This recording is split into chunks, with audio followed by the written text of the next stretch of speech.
আসসালামু আলাইকুম। আমি রিফাত রশিদ বৈষম্য বিরোধী ছাত্র আন্দোলনের পক্ষ থেকে বলছি।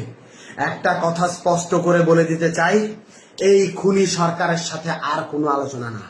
এই খুনি সরকারের সাথে আর কোনো আলোচনা না, আর কোনো বসা না, আর কোনো মীমাংসা না, আর কিচ্ছু হবে না। তারা প্রত্যেকবার ক্র্যাকডাউন চালিয়েছে। বাংলাদেশে গণহত্যা চালানোর পরেও আমরা শিক্ষার্থীরা যখন রাজপথে নেমেছিলাম তখন আমরা চুপ করে বসেছিলাম। আমরা কিন্তু রাজপথে খুব শান্তিপূর্ণ কর্মসূচি দিয়েছিলাম। আমাদের এই শান্তিপূর্ণ কর্মসূচিতে আবার গুলি চালানো হয়েছে। আমাদের ছয়জন ভাইকে শহীদ করা হয়েছে। এখনো অনেকে আহত, আমরা জানি না তাদের অবস্থা কি। আমরা এই খুনি সরকারের সাথে আর কোনো নেগোসিয়েশনে যাব না, আর কোনো আলোচনায় যাবে না। আলোচনার সকল দরজা বন্ধ হয়ে গেছে। এবার সর্বাত্মক প্রতিবাদ গড়ে তুলতে হবে। আমার ভাইদের রক্ত যারা ঝরাচ্ছে, বারবার করে আমার বোনের রক্ত যারা ঝরাচ্ছে, যারা জীবন ঝরাচ্ছে, তাদের সাথে আর কোনো আপোষ নাই, তাদের সাথে আর কোনো কথা নাই। এত সুশীলতার আর কোনো জায়গা নাই। এইবার একদম চূড়ান্ত পতনের ডাক দেওয়ার সময় হয়েছে, চূড়ান্ত ঘোষণার ডাক দেওয়ার সময় হয়েছে। আমরা স্পষ্ট করে বলতে চাই, খুনি হাসিনাকে আমরা স্পষ্ট করে বলেছিলাম, আপনার হাতে যে রক্তের দাগ লেগে আছে, রক্তের দাগ মুছে নিন, তারপর আমরা আপনার সাথে নেগোসিয়েশনে যাব, আলোচনায় যাব, কথা বলবো। আপনি খুনের হত্যার বিচার করুন। তিনি বিচার করেন নাই। তিনি কি করলেন? তিনি আমাদের শিক্ষার্থীদের উপর আবারও ক্র্যাকডাউন চালাইলেন, আবারও গুলি করলেন। আপনারা দেখতে পাইছেন আজকে উত্তরায় কিভাবে ছাত্রলীগ যুবলীগের ক্যাডাররা ওপেন ফায়ার করতেছে। আজ হবিগঞ্জে আমার ভাই শহীদ হয়েছে, আজ সিলেটে আমার ভাই শহীদ হচ্ছে, আজ খুলনায় আমার ভাই শহীদ হচ্ছে, আজ লক্ষ্মীপুরে আমার ভাই শহীদ হচ্ছে, সারা বাংলাদেশে আমার ভাইরা শহীদ হচ্ছে। এই জিনিস কেন হাসিনা করতেছে? এই জিনিস ওই খুনি হাসিনা, ওই স্বৈরাচারী হাসিনা কেন করতেছে? জবাব দিতে হবে। ও পাগল হয়ে গেছে, একটা মানুষ সাইকোপ্যাথ হয়ে গেছে। একজন সাইকোপ্যাথ কিলারের হাত থেকে এই বাংলাদেশকে রক্ষা করতে হবে। এই বাংলাদেশ আর স্বাভাবিক কোনো মানুষের হাতে নাই। এই বাংলাদেশকে সাইকোপ্যাথের হাত থেকে রক্ষা করতে হবে। এই বাংলাদেশকে নিরাপদ করতে হবে। আমরা স্পষ্ট ভাবে বলে দিতে চাই, আমাদের যে 9 দফা আছে, এই 9 দফা ভিত্তিতে আগামীকাল সারা বাংলাদেশে বিক্ষোভ মিছিল পালিত হবে।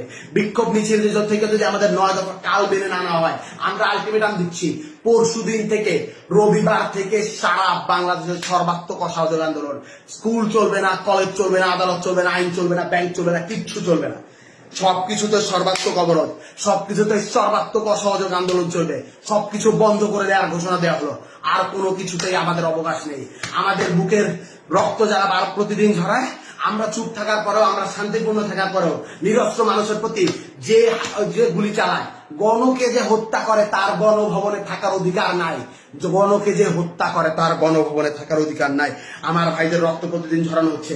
এই রক্তের হিসাব পড়তে পড়তে পড়তে পড়তে পাহাড় সম রক্ত হয়ে গেছে। এই রক্তে তাকেই ডুবে মরতে হবে।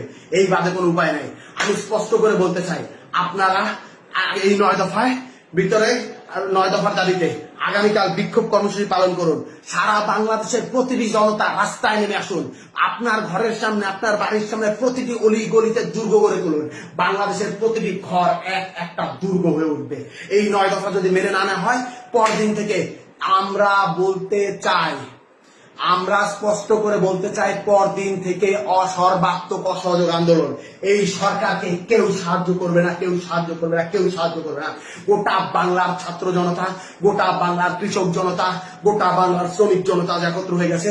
এই সরকারকে কেউ সাহায্য করবে না। কেউ ব্যাংকে টাকা দিবেন না, কেউ কিচ্ছু করবে না, কেউ কোনো লেনদেন করবে না, অফিসে আদালতে যাবেন না।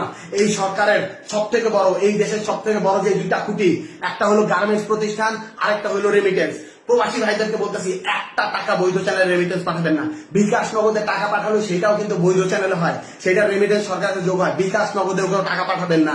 আমরা বলতে চাই, গার্মেন্টস শ্রমিকদেরকে বলতে চাই, আমি আশুলিয়ার ছেলে, আমার রক্তে, আমার খুনে, আমার প্রতিটি জায়গায় জায়গায় গার্মেন্টস শ্রমিকদের ছাপ, রক্ত, ঘামের পয়সা লেগে আছে। আপনাদেরকে আমি বলতে চাই, আপনারা কেউ আর গার্মেন্টসে যাবেন না। আপনাদের কেউ আর গার্মেন্টসে যাবে না। গার্মেন্টসে যারা যায়, আমার মা, আমার বোন, আমার মা বোনদেরকে বলতেছি, আমার ভাইদেরকে বলতেছি, আপনারা কেউ গার্মেন্টস কারখানায় যাবেন না। আমার ভাইদেরকে শহীদ করা হচ্ছে, এর স্পষ্ট বিহিত না হওয়া পর্যন্ত, এর বিচার না হওয়া পর্যন্ত আপনারা কোথাও গার্মেন্টস যাবেন না। রিজিকের মালিক আল্লাহ। আল্লাহ বাঁচাইলে আমরা খাবো, আল্লাহ না বাঁচাইলে আমরা মরে যাবো। আপনারা রিজিকের ভয়ে আর কেউ ওই স্বৈরাচারের তাবেদারি করবেন না। আপনারা কেউ একটা রোববার থেকে যদি আমাদের দাবি মেনে না নেওয়া হয়, তাহলে কোনো গার্মেন্টস শ্রমিকে কল কারখানা সবকিছু বন্ধ ঘোষণা করা হলো। আমরা স্পষ্ট করে বলতে চাই, কিছুক্ষণের মধ্যেই বৈষম্য বিরোধী ছাত্র আন্দোলনের পক্ষ থেকে অফিসিয়ালি প্রেস রিলিজ দেওয়া হবে। আমরা বলতে চাই, এই 9 দফা যদি আগামীকালকে মেনে না নেওয়া হয়, যেই অসহযোগ আন্দোলন হবে, সেই অসহযোগ আন্দোলনের পরিণতি কি সেইটা আপনি স্পষ্ট বুঝতে পারতেছেন।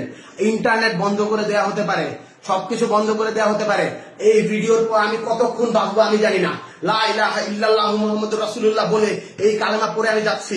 আমি যদি মরে যাই ভয় নেই, বাংলার প্রতিটি মানুষ যারা বেঁচে আছেন তারাই নেতৃত্ব দিবেন, তারাই চালিয়ে দিবেন। এই কালেমা পড়ে নেওয়ার পর আমার আর ভয় নেই। আল্লাহর কাছে আমরা বলতে চাই, আল্লাহ এই জালিমের তুমি পতন করো, এই জালিমের তুমি বিচার করো। আপনারা প্রত্যেকটি ধর্ম আছে, মসজিদে, মন্দিরে, পেগড়ায়, গির্জায়, সকলের যে স্রষ্টা আছে তাদের কাছে আপনার হাত তুলুন, আওয়াজ তুলুন, বলুন এই জালিমের থেকে আপনারা পতন চান। আমরা আর কিছু বলবো না। আমরা একটা কথা স্পষ্ট করে বলতে চাই, আমাদের মানুষের যখন পতন আসে তখন সে পদে পদে ভুল করে। আমার ভাইদের শান্তিপূর্ণ আন্দোলনে আমার বোনদের যে গুলি করলো, সেই রক্তের জবাব দিতে হবে হাসিনা। এভাবে পার পাওয়া যাবে না। রক্ত দিয়ে যখন সিংহাসন বানানো হয় মহারানী, সেই সিংহাসনে বসা যায় না, সেই সিংহাসনে ডুবে গিয়ে মরে যেতে হয়। আমি বৈষম্য বিরোধী ছাত্র আন্দোলন থেকে রিফাত বলছি, আমি যদি আর বেঁচে না থাকি,